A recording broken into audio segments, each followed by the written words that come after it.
Welcome back, everyone, to the Bears Robot Plays YouTube channel. Today is Monday. It's March 24th. I am recording early. I apologize for the glare in the background. I am doing the best I can, trying to put my big head right in front of this window.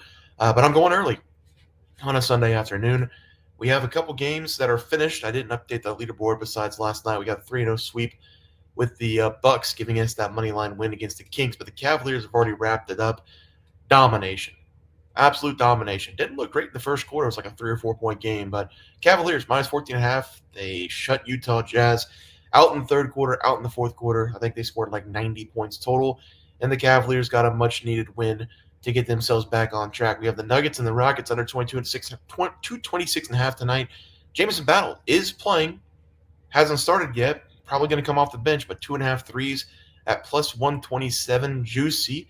Aaron Gordon over his total points of 17.5 going up against the Nuggets, or going up against the Rockets tonight. I'm looking at it. Looks like no Jokic once again. So we'll see what happens with Jokic tomorrow. We're actually going to talk about that Denver game. We're going to go right over to the plays. Boston going up against the Kings on Monday. The Boston Celtics. I've told you once.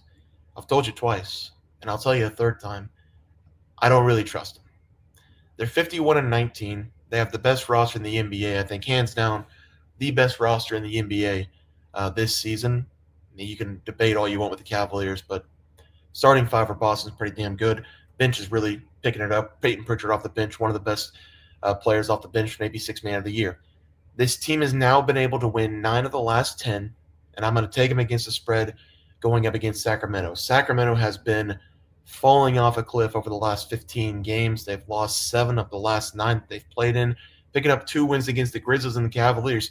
2 pretty good teams with those two, but they've lost back-to-back games by, I believe it was 12 again, or 13 against the Chicago Bulls, and then they lost by 6 against Milwaukee Bucks in the previous game. They just don't get a lot of consistent scoring from anybody.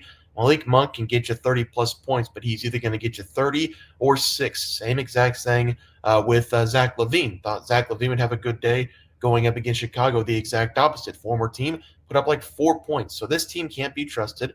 They have no consistent scoring besides DeMar DeRozan is going to get you 20-plus points every time.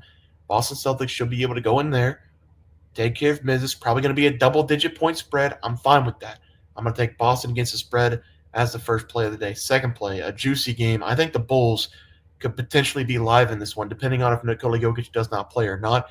If he doesn't play, the Bulls can win this one outright. If he does play, I think the Nuggets will probably get the win. But I'm going to go over the total points in this one. For the last 5 games that these teams have faced off, the over has hit. For the last 5 games that the Nuggets have played, the over has hit. For the last 5 games the Bulls have played, the over has hit. Both these teams have been either scoring a bunch or giving up a ton of points. The Nuggets, 108, 109 in back-to-back games, but they gave up 120-plus points in those 2 games. So the defense has been really, really falling off of the Nuggets over the last 2 games. The Bulls, they've been picking it up over the last several games. They had 2 30-point scores the other night. Josh Giddey, I think he was close to a triple-double as well. This team's cooking. They're not good. They're going to be just good enough to get the play-in and lose that game, but they're cooking on the offensive side. 146 points in the last game. Kobe White with another 36-point bomb, 35 in the previous game. They put up 128 on the Kings. I expect a lot of points to be scored in this one. I'm going to go over the total points. If Jokic does not play, I take a flyer on the Bulls on the money line. I think they can win this game. Even if Jokic does play, they might be able to win this game. But I'm going to go over the total points for that matchup on Monday for the last game pick. Let's go some player props. The Pacers have been giving the T-Wolves a little bit of problems. They've lost back-to-back games going up against the Pacers. Anthony Edwards, though, has not had a problem going up against Indiana. A couple of weeks, or no, it was last weekend, I think, that they faced off against the Pacers. Anthony Edwards had 38 points, and he went 1 of 11 from deep. This man, 1 of 11 from deep, 38 points. He was living and dying at the charity stripe. He scored 16 points, I believe, from twos, had that 3 of 19s, and that means he had nearly 20-plus points from the charity stripe. I think Anthony Edwards, once again, will be very aggressive going up against the Indiana Pacers. I believe the T-Wolves also had lost back-to-back games before facing the Pacers, and the Pacers on the road against the T-Wolves beat them outright. So we've got a little bit of revenge here for the T-Wolves as well. If you want to look for another play, maybe take the T-Wolves against the spread. But I'm going Anthony Edwards, 25.5 points. With Julius Randle back on the floor, the scoring has been spread out just a little bit more. but we're still seeing Edwards put up 28, 29, having these 38 plus, 40 plus point games sporadically now. He's not averaging 35 plus like Shea is, but we have seen Anthony Edwards go 35 plus, every 4 or 5 games. I think this will be a game we see him in the 35 plus point range. He's already shown against the Pacers he can dominate them. He's going to dominate one more time. If we get just 2 or 3 of those threes to fall on that 1 of 11 night, we're looking at an easy cash here.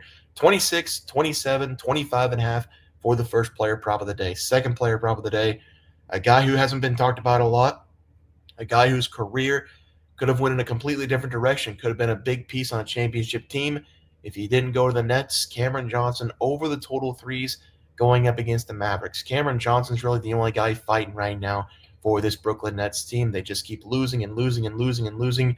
Cam Thomas has been injured. Cam Thomas early in the season, one of my favorite players because he's going to shoot 40 times.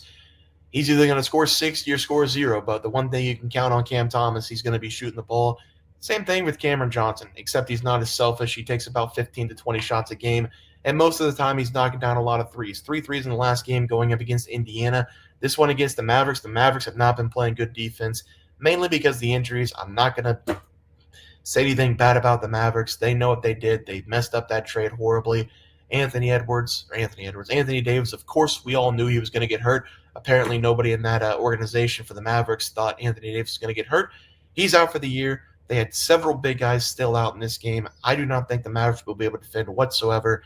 Cam Johnson over the total threes, 2.5, 3.5, somewhere around there. He's knocked down 2+ threes in 7 of the last 8 games. Going to go over the total threes against the Mavs as a final play of the day. Recap graphic for the NBA. Over the total points, Bulls and Nuggets. Boston against the spread going up against the Kings. I don't trust Boston, but I definitely don't trust the Kings. That scoring production they're getting from Zach LaVine and Malik Monk, it could be 12 combined points or 80 combined points. So you can't really trust that team whatsoever. Boston against the spread will be the play. Anthony Edwards, 25.5, 26.5, 27.5, somewhere around there for the over total points going up against the Pacers. 38 points last time out against them. Cam Johnson over the total threes. I'm really hoping to get 2.5. I will play it at 3.5. Probably going to be plus money up there, but I will play it to 3.5 as the final play of the day. Guys, it's going to do it for the NBA picks and props for Monday, March 24th slated games. If you guys enjoyed the content, please just drop a like this video and subscribe to the channel below. See you guys next video, and thanks for watching.